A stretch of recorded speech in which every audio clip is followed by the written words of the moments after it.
ఆ హిరణ్యకశిపునికి అమితమైన కోపం వచ్చింది. కోపం వచ్చి ఎట్లయినా ఈయన ఏ విధంగా అయినా నా లేకుండా తొలగియాల, అసలే చంపేయాలని కూడా మనస్సులో బాధపడినాడు. చాలా బాధపడి అప్పుడు ఆ ప్రహ్లాదుతో ఈ విధంగా అంటున్నాడు. ఏమని అంటున్నాడు అప్పుడు అని ఈ విధంగా శుకుడు పరీక్షిత్ మహారాజు కూడా చెబుతున్నాడు. సూను శాంత గుణ ప్రధాననతి సంశుద్ధాంచిత జ్ఞానుడు అజ్ఞానారణ్య కృషాను నంజలుపిటి సంభ్రాజమాను సదా శ్రీనారాయణ పాద పద్మయుగలియే చింతామృత స్వాధనాధీను ధిక్కరణంబు చేసి పలికల్ దేవాహితుడు వ్రతం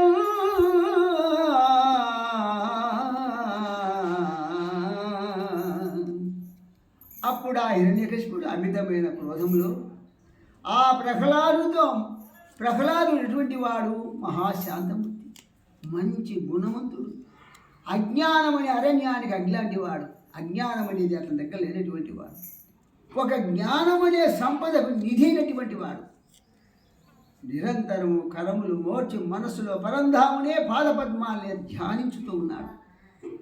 ఆయన సకల సద్గుణ సంపన్నుడైన కుమారుని ధిక్కరించాడు. ధిక్కరించి వయస్సురీత్యా స్వభావరీత్యా దూషింపదగిన వాడయ్యాడు హిరణ్యకశిపుడు.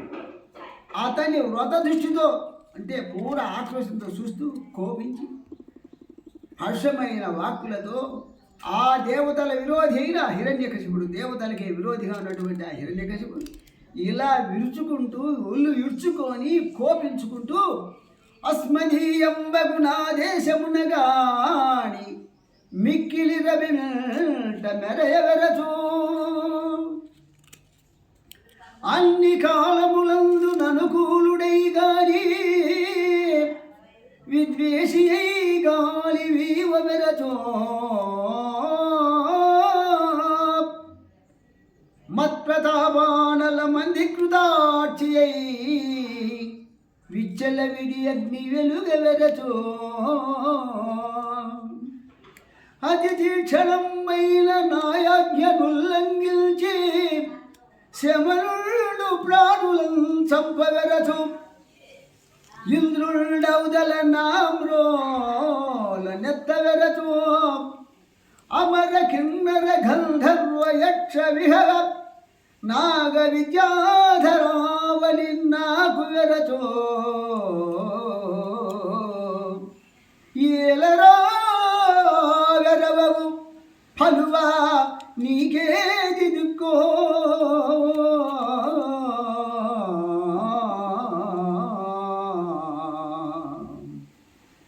ఓరి తుంటరి, నా యాజ్ఞ లేకుండా ఆకాశములో ఆదిత్యుడు కానీ అతిగా ప్రకాశించడానికి భయపడి వీచడానికి భయపడిపోతాడే ఆ సూర్యుడు కూడా. అన్ని కాలాలలోనూ వాయువు అనుకూలంగానే వీచుతాడు, గాలి కూడా ఆనందం కలిగేలాగా వీచాలి తప్ప ప్రతికూలంగా వీచడానికి భయపడిపోతాడే. అగ్నిహోత్రుడు అగ్నిదేవుడు కూడా నా ప్రతాపం అనే అగ్ని ముందు మందంగా వెలుగుతూ వెలసినదే కానీ దేదీప్యమానంగా దీపించడానికి సాహసించాడే. ఒక దేవేంద్రుడు కూడా నా ఎదుట తల ఎత్తలేదు, ధైర్యం లేదు. ఒక దేవతలైన కిన్నరులైన యక్షులైన పక్షులైన నాగులైన గంధర్వులైన విద్యాధరులైన నేనంటే భయపడి పారిపోవలసిందే కదా. అటువంటి వాణి నీవు ఇంత లేవు, 5 ఏళ్ల పాలు పిల్లకాయము, నేనంటే నీకు భయమే లేదేమిరా. ఓరే దుర్మార్గుడా, ఇక్కడ నీకు ఎవరురా దిక్కు, ఎవరి అండ చూసుకొని నువ్వు ఇంత మొండితనముతో నిర్భయుడవై నా శాసనమునే ధిక్కరించుతున్నావు, మిడిసి పడిపోతున్నావు కదరా అని అంటూ ప్రజ్ఞావంతులు లోకపాలకులో సుభద్వేషులై మది అజ్ఞాభంగము చేయనోడుదురు రోషంగ దృష్టిల్ వివేక జ్ఞానచ్యుతమై జగత్రిథయముల్ కంపించు నీ విట్టితో నా యజ్ఞోలంఘన మెట్లు చేసిదివిరా సాహంకారదల్ దుర్మతి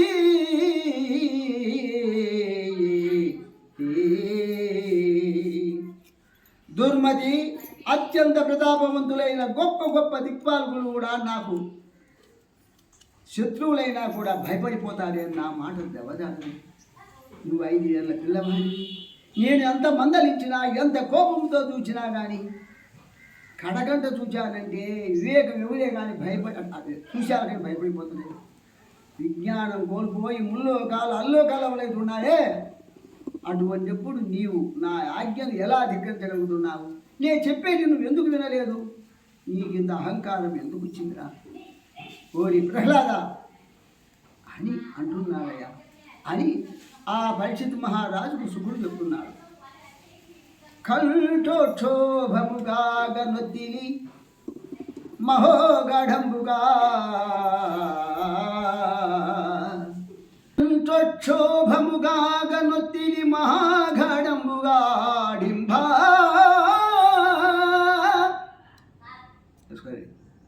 వైకుంఠం చెప్పెదు దుర్జయుండనుతో వైకుంఠుండు వీరవ్రతత్కంఠ మధురుడే నే అమరులల్ ఖండింప దండింపగా కుంటీభూతుడుగా కరావలదే మధ్గో రాఘవ క్షోణికి పుత్రగా జనార్దుని జయించడం సాధ్యము కాదు అని గొంతు నెప్పి పుట్టేటట్లుగా తెగచించుకుంటున్నావే.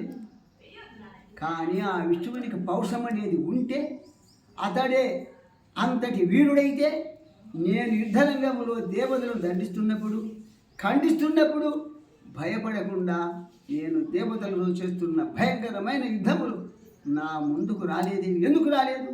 ఆ విష్ణువు వచ్చి వాళ్ళను కాపాడలేదే. ఆచార్యోక్తముగాక బాలులకు మోక్షాశక్తిని పుట్టించి నీ వాచాలత్వము చూపి విష్ణునహితుల్ వర్ణించి మధ్యత్వనంచరంబులు నీరు చేసితివి గదరా మూఢత్వం కులద్రోహివిల్ నిర్నీచుల్ చంపుట మేలు చంపి కులముల్ నిర్దోషము చేసేదం.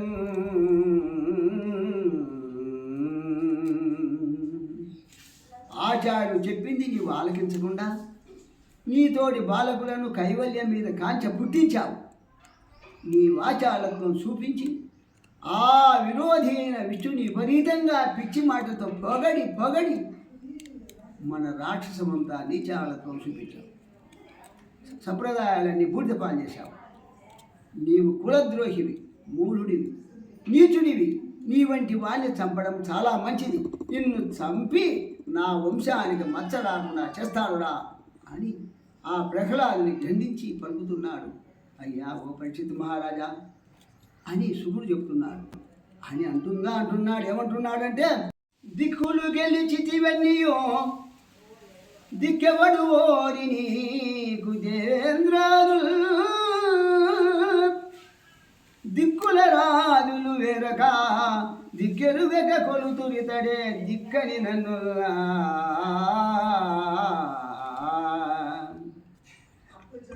ఓరి ఎవడురా నీకు దిక్కు? దిక్కులన్నిటికీ నేనే గెలిచాను.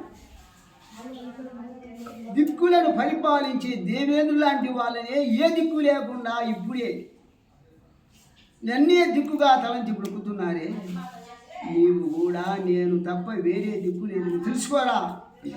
అదిగాక బలవంతుడనే జగముల బలములతో జనక వీర భావమునా మహాబలులను జయించిది ఎవని బలమునాడెదవు నాకు ప్రతి వీరుడవై హే ముల్లోకాలనే నేనే బలశాలి, సైన్యము లేకుండా నేను ఒక్కడినే ఏకైక వీరుడనై గొప్ప గొప్ప మహాబలవంతులను జయించాను.